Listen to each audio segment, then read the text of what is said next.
क्या आप जानते हैं कि अगर दो लाइंस पैरेलल है या परपेंडिकुलर हैं आपस में तो उनके स्लोप्स के बीच में क्या रिलेशन होगा?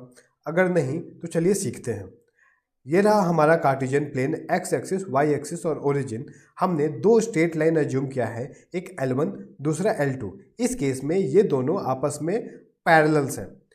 L1 और L2 एक्स एक्सिस के साथ अल्फा और बीटा एंगल्स बनाते हैं। इसका मतलब L1 का जो स्लोप हुआ वो tan अल्फा हो जाएगा और L2 का स्लोप हो जाएगा tan बीटा।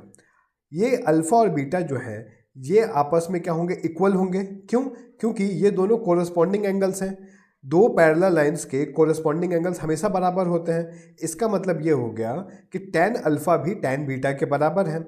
अगर tan अल्फा और tan बीटा बराबर है तो हम कह सकते हैं कि दोनों का स्लोप भी बराबर होगा, m1 बराबर m2। इसका मतलब कि अगर दो लाइंस पैरेलल हैं तो सिर्फ एक ही कंडीशन होगा कि उनके स्लोप्स जो होंगे वो आपस में इक्वल होंगे। ठीक है, अब हम लेते हैं दो लाइंस जो आपस में परपेंडिकुलर हैं। इन लाइंस को भी हमने L1 और L2 से रिप्रेजेंट किया है। इन दोनों के बीच में जहाँ पे कट कर रहे हैं ये एंगल 90 डिग्री बन रहा है और जो L1 है ये एक्स एक्सिस के साथ अल्फा एंगल बना रहा है और L2 लाइन एक्स एक्सिस के साथ बीटा एंगल बना रही है। तो इस केस में भी L1 का स्लोप हो जाएगा tan अल्फा और L2 का स्लोप हो जाएगा tan बीटा। अब हम अल्फा और बीटा के बीच में रिलेशन फाइंड आउट करते हैं। हम जानते हैं कि दोनों लाइंस आपस में परपेंडिकुलर है, यानी ये जो वर्टिकली अपोजिट एंगल है ये भी 90 डिग्री होगा।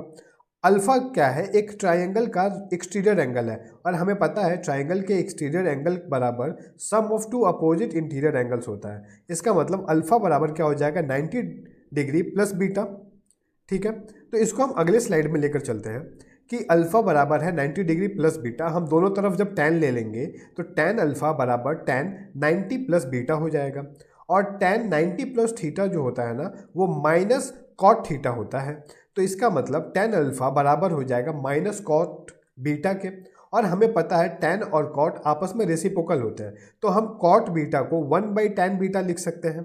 tan अल्फा क्या था? L1 का स्लोप, tan बीटा था L2 का स्लोप। तो हम उसको रिप्रेजेंट कर सकते हैं m1 बराबर माइनस 1/m2।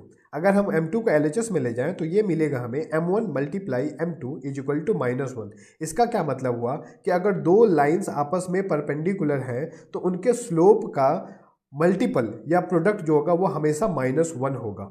ठीक है, तो इस वीडियो में बस इतना ही। ये जो पैरेलल और परपेंडिकुलर लाइंस के स्लोप के बीच का जो रिलेशन होता है इन्हें आप याद रखिए। नेक्स्ट वीडियो में हम इन पे बेस्ड कुछ क्वेश्चंस देखेंगे।